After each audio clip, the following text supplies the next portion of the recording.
గారు మీరు చెప్పండి, ఈ ఫార్ములా ఈ కార్ రేస్ విషయంలో చాలా రోజుల నుంచి కేటీఆర్ ఏసీబీ విచారణకు హాజరయ్యారు. ఇప్పుడు ఏసీబీ కోర్టు కూడా వెళ్ళారు. సో దీంట్లో మరి 55 కోట్ల రూపాయలు అంటే 10 కోట్ల కంటే ఎక్కువ అమౌంట్ విదేశాలకు ట్రాన్స్ఫర్ చేసే నేపథ్యంలో ఖచ్చితంగా కేబినెట్ ఆమోదం తీసుకోవాలి. దాంట్లో కొన్ని పరిమితులు ఉన్నాయి, వాటన్నిటిని కూడా ఉల్లంఘించారు. ఫెమా నిబంధనలు కూడా ఉల్లంఘించారు కనుక ఇది ఈడీ కేసు కూడా పెట్టాలి. వాస్తవానికి దాంట్లో ఇది కేంద్ర ప్రభుత్వం అంటే బీజేపీ ఉన్ను బీఆర్ఎస్ ఒకటే అయిపోయినాయి అనే ఆరోపణలు కూడా చరణ్ గారు చేస్తున్నారు. మీరేం చెప్తారు? ఒకటి చాలా స్పష్టంగా మరి కేటీఆర్ గారు అయితే స్పష్టంగా చెప్పిండ్రు ఏంటంటే, నేను మౌఖిక ఆదేశాలు ఇచ్చిన మాట వాస్తవమే, కానీ దాన్ని చట్టబద్ధంగా అమలు చేయాల్సింది అధికారులు కాబట్టి వాళ్ళు చట్టబద్ధంగా చేసిండు అనడానికి ఈ అకౌంట్ నుండి హెచ్ఎండి అకౌంట్ నుండి ఫార్ములా ఈ రేస్ సిఓ అకౌంట్ కి అయితే డబ్బులు వెళ్ళినాయి. ఆ వెళ్ళినప్పుడు ఎక్కడైతే వీళ్ళు చట్టబద్ధంగా నడుచుకోనందుకే తప్పు జరిగింది అన్నప్పుడు అది ఎవరిని అడగాల? మరి ఇప్పుడు కేటీఆర్ గారి మీద అడుగుతావా? ఆయన బాధ్యత వహించండి. అయినా కూడా ధైర్యంగా దాంట్లో వాళ్ళని కూడా ధైర్యంగా ఆయన బాధ్యత వహించండి. నేను మంత్రిని, నా మౌఖిక ఆదేశాల మీద వాళ్ళు చేసింది, నాకు ఎన్నికలు ఉండే పూర్తి బాధ్యత నాదే అని కూడా చెప్పారు. అట్లా చేస్తారు. ఇప్పుడు ఈ రోజు తెలంగాణ ఆత్మగౌరవ పోరాటంలో భాగంగా బంగారు తెలంగాణ కాన్సెప్ట్ లో తెలంగాణ నంబర్ 1 స్టేట్ గా నిలబడడానికి గాను ప్రపంచ దృష్టినంతా హైదరాబాద్ మహానగరం మీద తీసుకురావడానికి గాను ఫార్ములా ఈ రేసు పెట్టడం జరిగింది. అంటే ఎలక్ట్రిక్ వాహనాల కంపెనీలన్నీ ప్రపంచంలో ఉండేవన్నీ హైదరాబాద్ కు రావాలి, ఇక్కడ ఉన్న ఆర్థిక అభివృద్ధి జరగాలి, మనకి ఎంప్లాయబిలిటీ కలగాలి, ఇన్ఫ్రాస్ట్రక్చర్ డెవలప్ కావాలనే ఉద్దేశంతో కదా కేసీఆర్ గారు చేసింది. తర్వాత కాలుష్య రహిత హైదరాబాద్ కావడానికి గాను ఎలక్ట్రిక్ వెహికల్స్ అవసరం, ఇక్కడ పొల్యూషన్ ఎక్కువ ఉందనే కదా. మరి అందులో ఈరోజు భారతదేశం ప్యారిస్ ఒప్పందంలో భాగంగా భారతదేశం సంతకం ఉంది. ఆ సంతకానికి అనుసారంగానే కదా తెలంగాణ రాష్ట్రం ఈ రోజు ఎలక్ట్రిక్ ఈ వాహనాల ఫార్ములా రైస్ పెట్టి అడ్వర్టైజ్మెంట్ చేసి, తర్వాత దాంట్లో భాగంగానే కొన్ని కంపెనీలు ఎలక్ట్రిక్ వాహనాల కంపెనీలు ఈ రోజు మన హైదరాబాద్ లో ఉన్నాయి. అంటే ఇలాంటి ఒక మరి ఆత్మగౌరవ పోరాటంలో భాగంగా తెలంగాణ అభివృద్ధిలో భాగంగా కేసీఆర్ చేసింది.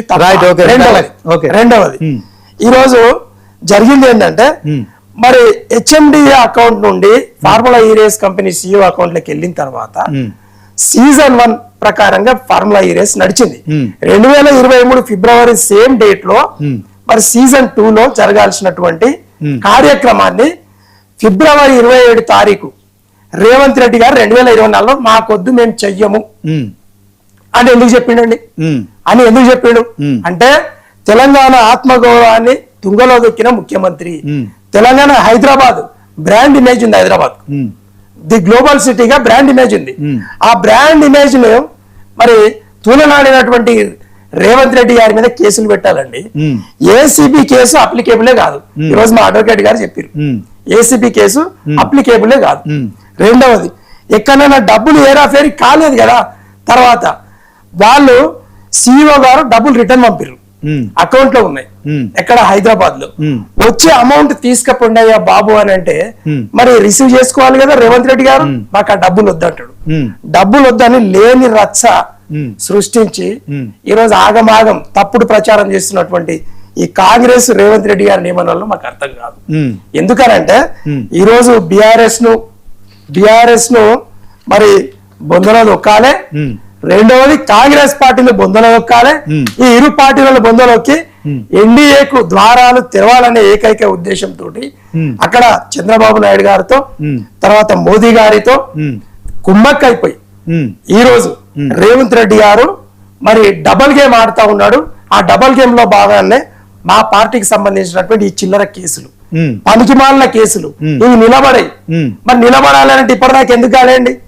మేమే చెప్పింది, జగదీష్ రెడ్డి గారు అసెంబ్లీలో చెప్పారు, ఛాలెంజ్ చేసిరు, మీకు దమ్ము ధైర్యం ఉంటే మా మీద కమిషన్ వేయండి, మేము వస్తాం, నిలబడతాం, తప్పైతే మేము ప్రజల క్షమాపణ అన్నప్పుడు ఈ రోజు అండి ఆయన హోంశాఖ మంత్రిగా ఫెయిల్, విద్యాశాఖ మంత్రిగా ఫెయిల్, మున్సిపల్ శాఖ మంత్రిగా ఫెయిల్.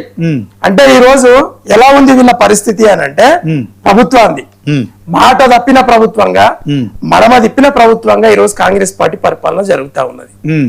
అలాగే కూల్చివేతల ప్రభుత్వంగా, Right. నరికివేతల ప్రభుత్వంగా Right, ఒక నిమిషం. కాంగ్రెస్ పార్టీ ప్రభుత్వం నడుస్తా రైట్, ఒక ఉన్నది. నిమిషం చరణ్ గారు. అందు గురించి తెలంగాణ ప్రజలు, తెలంగాణ రాష్ట్రాన్ని కాపాడే శ్రీరామ రక్ష ఓన్లీ కేసీఆర్ బీఆర్ఎస్ పార్టీ అనే విషయాన్ని మీకు తెలియజేస్తా ఉన్నాం. రైట్, ఓకే ఓకే కౌశిక్ గారు, కాంగ్రెస్ ని కాపాడుకోండి. రేవంత్ రెడ్డి ఉన్నన్ని కాలం మీ కాంగ్రెస్ బుందపడుతుంది, ఒక్క ఓటు పడది. ఇది మాత్రం దృష్టిలో పెట్టుకోవాలి మీరు. చరణ్ గారు. తెలంగాణలో కాంగ్రెస్ ప్రభుత్వాన్ని అధికారం తీసుకొచ్చింది రేవంత్ రెడ్డి గారు. అవును. అలాంటి ప్రతిపక్షంలో ఉన్నట్టు మాట్లాడతాట్లే మీరు. అది వాస్తవమే, మేము కాదంటలే, మేము ఒప్పుకున్నాం. కానీ రెండున్నర సంవత్సరాల పరిపాలనలో కాంగ్రెస్ పార్టీని బొందబెట్టిండా, పైకి లేపిండా మీరే చెక్ చేసుకోండి. దేశంలో కాంగ్రెస్ పార్టీ రాహుల్ గాంధీ గారు ప్రధానమంత్రి కాబోతున్నారు. భారతీయ జనతా పార్టీ డబల్ దిగ్ దాటే పరిస్థితి లేదు. తెలంగాణలో కాంగ్రెస్ పార్టీ రెండోసారి అధికారంలోకి వస్తుంది.